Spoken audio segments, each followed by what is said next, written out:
네, 안녕하세요. 박중사입니다. 네, 2024년 6월 17일 월요일 장마감 리뷰 방송 하도록 하겠습니다. 현재 시간 저녁 8시 30분 지나고 있고요. 나스닥은 0.2% 상승, 우리 야간 선물은 강보합선에서 거래되고 있습니다.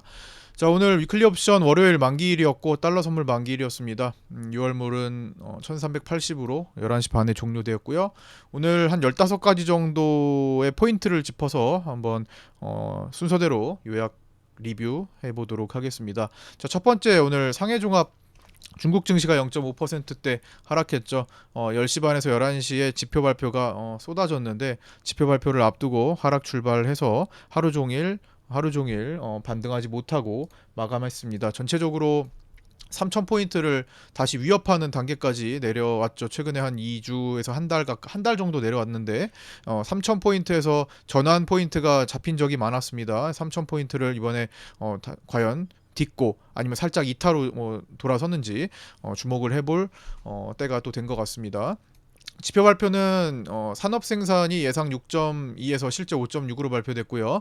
고정자산 투자가 예상 4.2에서 실제 4.0, 실직률이 예상 5.0 그대로 발표됐고 소매 판매가 예상 3.0에서 3.7로 발표되었습니다. 자, 두 번째, 오늘 좀 있으면 1시간 뒤에 발표할 뉴욕 엠파이어 스테이트 제조업 지수 발표가 있습니다. 예상치는 12.5, 마이너스 12.5고요.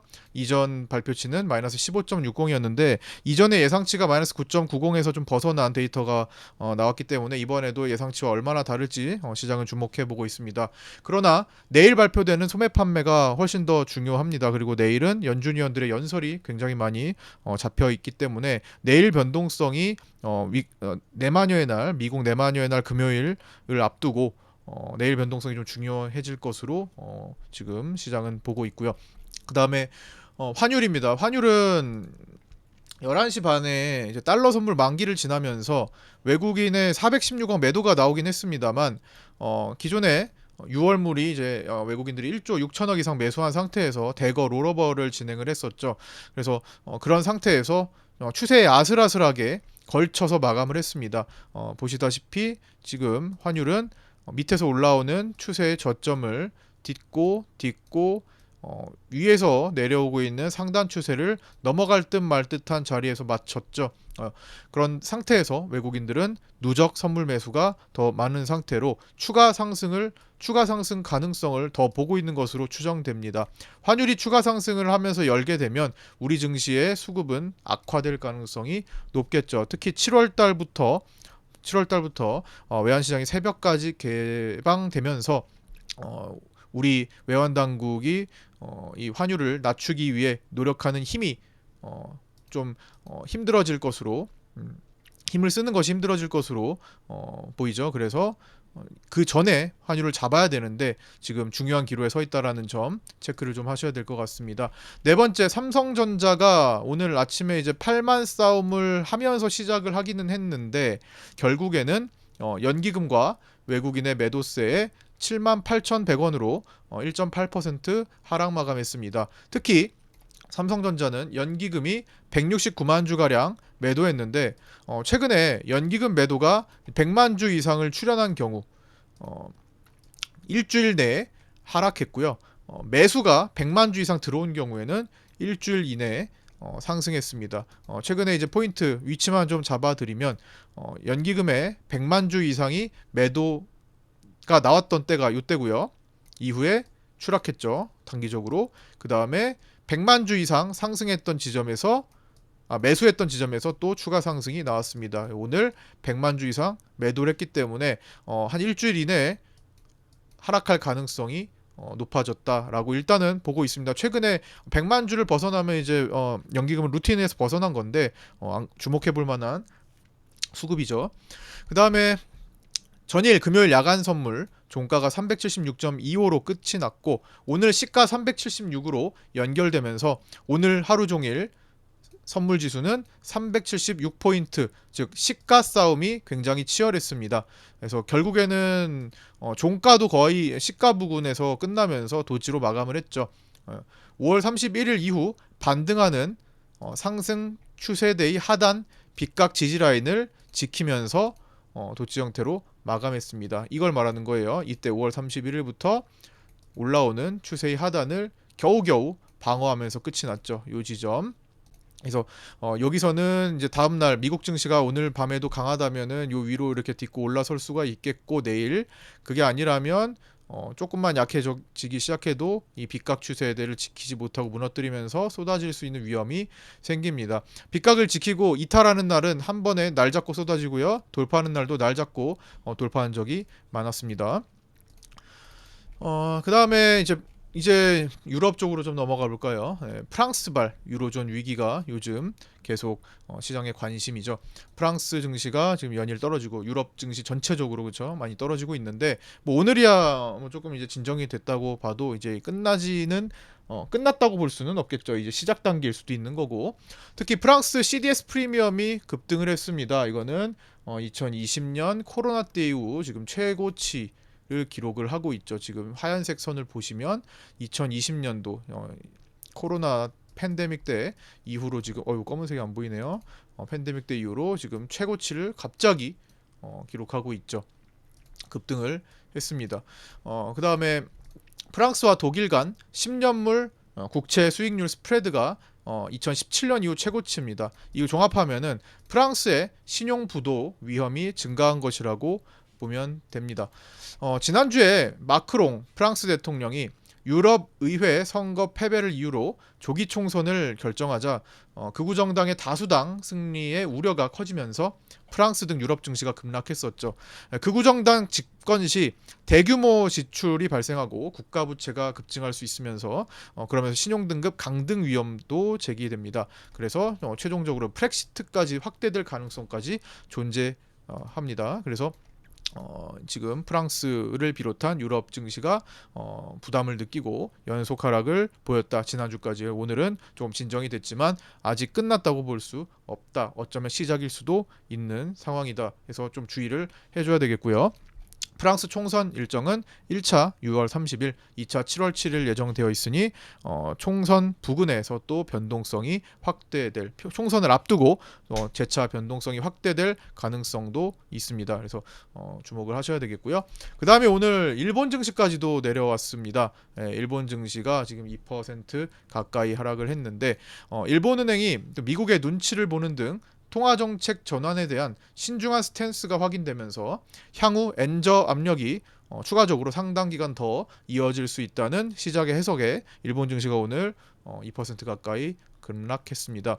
전체적으로 아시아 증시뿐만 아니라 유럽 증시 통틀어서 좀 분위기가 좋지 않죠. 근데 그럼에도 불구하고 미국이 이제 견고하다 이렇게 지금 이어 가려고 합니다. 엔달러 환율이 160엔 돌파하면 일본은행에 개입이 있을 것으로 관측됩니다. 자, 이제 미국인데요. 참 대단해요. 뭐 지금 어떤 상황에서도 흔들리지 않는 미국 증시입니다. 뭐 FOMC에서 점도표의 상향 조정이 있었지만 파월 의장은 여전히 완화적인 스탠스를 유지한 것으로 평가받고 있고, 직전에 이제 그 FOMC가 진행되기 전에 직전에 발표했던 이 CPI를 충분히 반영하지는 못했다라는 판단에 그걸 고려해 연준 위원들은 앞으로 더 완화된 스탠스가 기대되고 있다는 점도 지금 그렇게 평가를 받고 있습니다. 그래서 미국 증시가 지금 탄탄한 것을 설명하는 이유 중에 하나로 볼 수 있고요. 그다음 실적 기반이 되고 있는 대형주들 중심으로 견고한 상승세가 이어지고 있다라는 거. 그러니까 닷컴 버블 때나 닷컴 버블 때처럼 그냥 실적 기반 없이 그냥 기대감만 가지고 올라간 게 아니라 이번에는 실적 기반이 되고 있는 종목들을 위주로 지금 돈이 쏠리고 있다라는 점을 들어서 미국 증시가 더 견고할 수 있음을, 더 올라갈 수 있음을 설명하기도 합니다. 그러나 시총 1위 경쟁을 하고 있는 마이크로소프트, 애플, 엔비디아와 달리 지난주부터 러셀 2000 지수가 무너지는 등 중소형주들의 하락은 선제적으로 시작되었습니다. 그리고 과거 꽤나 깊은 하락장이 출발하기 전에 대형주보다 중소형주가 먼저 떨어지기 시작했다라는 점도 이제 시장의 불안감을 키우는 사유 중에 하나가 됩니다. 결국 대선을 앞두고 돈의 힘으로 나스닥 100 선물 지수를 계속 끌어올리는 중이라는 것이 설명이 됩니다. 그래서 대형주들이 이제 슬쩍 지금 이제 내만휴의 날 다가오고 있으니까 선물 옵션 동시 만기를 기점으로 대형주들이 이제 누군가 콜옵션 등 롱 포지션을 청산하기 시작하면 갑자기 고점에서 일단 1차적으로 와르르 무너질 가능성도 있다라는 겁니다. 그러나 이제 그런 일이 발생하기 전까지는 이제 눈치를 보고는 있는 건데 발생하기 전까지는 계속 상승 포지션을 유지하고 있기 때문에 최대한 더 끌어올리려고 할지도 모른다라는 겁니다. 그러나 한순간이기 때문에 지금 너무 무리해서는 안 되겠죠. 그 다음에 오늘 우리 증시 장중 완개미 출현 여부를 또 기다리고 있었으나 오늘은 딱히 나타나지 않았습니다. 금요일에 380 콜옵션에 한 두 차례 정도 들어오면서 금요일에 고가를 만들었던 완개미형이 오늘은 나타나지 않았습니다. 삼성전자가 8500원을 찍을 때 개인 완개미가 등장하면서 삼성전자의 고점을 알렸었죠. 근데 오늘은 등장하지 않았다라는 점. 그다음에 신규주 라 메디텍의 상장이 있었습니다. 의료 장비 쪽 업종이 분야고요. 공모가 16,000원 대비 53%대 상승하면서 24,550원으로 마감했습니다. 그다음 11번째 자동차 업종 강세가 있었습니다. 이제 우량주 중심의 석유가스 테마도 움직였고요. 우량주 중심이라는 것은 한국가스공사, 포스코 인터내셔널 등이 계속 견고하게 움직이는 그런 현상을 말합니다. 원래는 이 자원개발 테마 쪽은 중소형주들이 굉장히 크게 급등을 하다가 이제 죽는 그런 형태로 이어졌는데 이번에는 우량주 중심으로 돈이 좀 붙고 있다라는 점 체크. 하고 있습니다. 그다음에 철도, 방산, 항공우주 등 인프라 관련주들의 상승도 오늘 돋보였습니다. 특히 뭐 현대 로템이나 그다음에 LIG 넥스원 같은 종목이 오늘 돋보였죠. 그다음에 특징주로서 SK가 오늘 조금 장중에 올라가다가 밀려서 끝났고 또 꼬리도 달고 그랬는데요.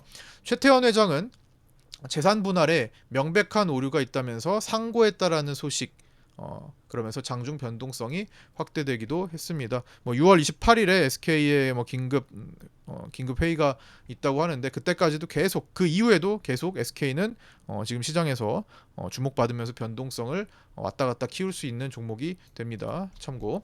그다음에 13번째 오늘도 이제 위클리 옵션 만기일이었기 때문에 시간대별 위클리 옵션 만기일 이동 추정 범위를 체크를 해봤는데요. 내마녀의 날 지난주에 내마녀의 날 영향으로 위클리 옵션 거래가 크지 않았다라는 점, 그러니까 쌓인 게 별로 없다라는 점 평소보다. 그리고 오늘 거래도 평소보다 약해서 그런지 10시 43분에 체크했을 때는 이제 모두 기준에 미달된 상태였습니다. 그래서 10시 43분에 적어드리면서 아직 기준 미달이지만 차후 가능성이 있는 범위는 370에서 377.5다라고 써드리긴 했습니다. 오늘 금융투자의 옵션 매도 포지션이 많지가 않았다라는 점 때문에 기준 미달로 그냥 추정치만 올려놨습니다. 그 당시에 코스피 200은 374.8이었고요. 범위의 중간값은 373.75였습니다. 그 다음 11시 28분에 체크를 해보니 377.5까지 상단만 막아두는 그런 모습이 나타났습니다. 그 다음에 2시 12분 이제 마지막으로 체크를 해보니 역시나 하단이 닫히지가 않고 상단 377.5 내지 375의 저항만 존재한 채 끝이 났다라는 거. 그래서 결국에는 오늘 시장의 뷰는 파생반에 오늘 정혜원 파생반에 그려드린 오늘의 뷰는 하방에 무게감을 둔 수급이다. 근데 하방으로 강하게 열릴 것 같지는 않다. 왜? 지키고 있기 때문에. 어떤 걸 지켜요? 추세, 빗각 추세, 지지 부분을 이탈하지 않았기 때문에. 어디까지? 374까지. 374를 이탈하지 않으면 빗각 추세를 이탈했다고 보기 어렵다. 그렇기 때문에 하방으로 제한적이며 그렇다고 해서 상방으로 올라가는 것이 아니라 상방도 못 올라가는 수급이다. 뭐예요? 올라가지 못하는데 하방은 열려 있어. 그렇다면 저항을 보는 게 유리하겠죠. 그러나 전체적으로 오늘 진폭 자체가 약했죠. 마지막에 2시 57분에 투매가 좀 발생한 것 제외하고는 전체적으로 아침 저점을 계속 지키는 방식으로 진폭을 줄여왔습니다. 투매가 발생하기 전까지 장중 진폭이 2.25포인트밖에 되지 않았어요. 평균 3포인트 정도에서 한참 미달된 5월 17일 이후 최저 진폭이 나온 날이었습니다. 5월 17일 진폭은 2.05였고요. 그래서 진폭이 약한 장이 대부분 이어졌기 때문에 오늘 저항권에서 짧은 숏 포지션을 공략하신 경우에 수익을 볼 수 있었습니다. 그리고 여기 이제 추가적으로 이제 하단은 문단속을 하지 않았다라는 표현을 해뒀는데, 이제 문단속을 하지 않았다고 해서 무조건 도둑이 들지 않죠. 하단을 열어뒀다고 해서 반드시 그리 향하는 것은 아니라는 점. 그래서 오늘 제한적인 움직임 속에서 꾹꾹 눌러서 거래되는 그런 현상이 나타났습니다. 정혜원 파생분의 이런 관점들, 전략들 제시해드렸고, 거기에 따라 수익 인증도 올려주신 분들 모두 축하드립니다. 오늘 수익 인증 제가 모으지 못했네요. 그래서 내일 통합해가지고 모아가지고 내일이나 모레 마감 영상에 포함시켜서 같이 공유해드리도록 하겠습니다. 그렇게 해서 위클리 옵션 만기일 종가 싸움은 코스피 200이 374.08에서 진입했고요. 373.86으로 끝났습니다. 375나 375 콜이나 372.5 풋은 그냥 그대로 죽었고요. 372.5 위클리 콜 옵션이 1.39에서 진입해서 1.36으로, 375 위클리 풋 옵션이 1.15에서 진입해서 1.14로 끝나는, 즉 동시호가 때 이미 종가가 어떻게 될지 반영이 돼서 넘어갔다라는 거죠. 그 다음에 그렇게 해서 일주일 동안 위클리 옵션의 만기 추정 결과 기실현 포함해서 체크를 해보니까 외국인은 일주일 동안 10억을 수익 낸 것으로 추정되고요. 개인은 위클리 옵션에서는 성공률이 아주 낮죠. 위클리 옵션은 매주 개인들은 거의 대부분 잃고 있습니다. 이번 주도 23억 손실 본 것으로 추정되고요. 금융투자가 7억 수익 본 것으로 추정됩니다.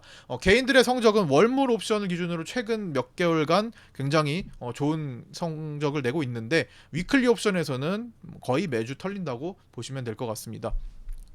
16번째, 이제 마지막으로 투시는 종가의 신규 매도 플러스 환매수, 즉 양쪽 사이즈를 모두 키우면서 종합 3,490억 매도 마감을 했습니다. 이거 약간 장 마감 직후에 보였던 수급보다 조금 더 확대되었다라는 점 참고해 주시고요. 그 다음에 삼성전자의 연기금이 169만 주 매도가 이제 돋보인다라는 점, 아까 했죠. 연기금이 하루에 삼성전자를 100만 주 이상 사고 파는 것은 일반적인 루틴에서 벗어난 행동으로 주목할 필요가 있다라는 겁니다. 그 다음에 환율은 마지막에 꼬리를 달면서 1382로 안착 마감했습니다. 이제 종가 장 종가상, 정규장 종가상 1381.5로 끝이 났습니다. 야간에는 뭐 어떻게 움직일지 뭐 이따가 봐야 되겠지만 뭐 큰 움직임은 아직까지는 없네요. 자, 오늘 요렇게 오늘 장 리뷰를 마쳤고요.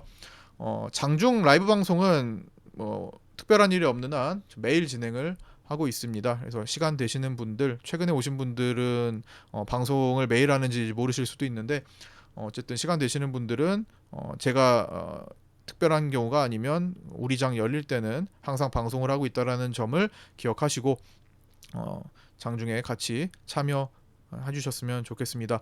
구독자 정보 공유방 따로 운영하고 있으니까 구독하셨으면 유튜브 댓글에 있는 오픈톡 주소로 문의하셔서 구독자분들이 모여 계시는 정보 공유방으로도 입장해 주시면 장중에 방송 외적으로 뭐 속보나 제가 중요하게 생각하는 몇 가지 포인트들을 같이 공유받으실 수 있습니다. 물론 정혜연방의 한 10% 정도밖에 공유가 되지 않아요. 그래서 그런 점 참고해 주시고, 그래도 함께 구독자분들 모여 계시니까 들어오셔서 함께 하셨으면 좋겠습니다. 자, 구독과 좋아요, 알림 설정도 부탁드리고요. 오늘은 여기까지 마치도록 하겠습니다. 내일 아침 8시 20분에 유튜브 라이브 방송에서 뵙도록 하겠습니다. 감사합니다.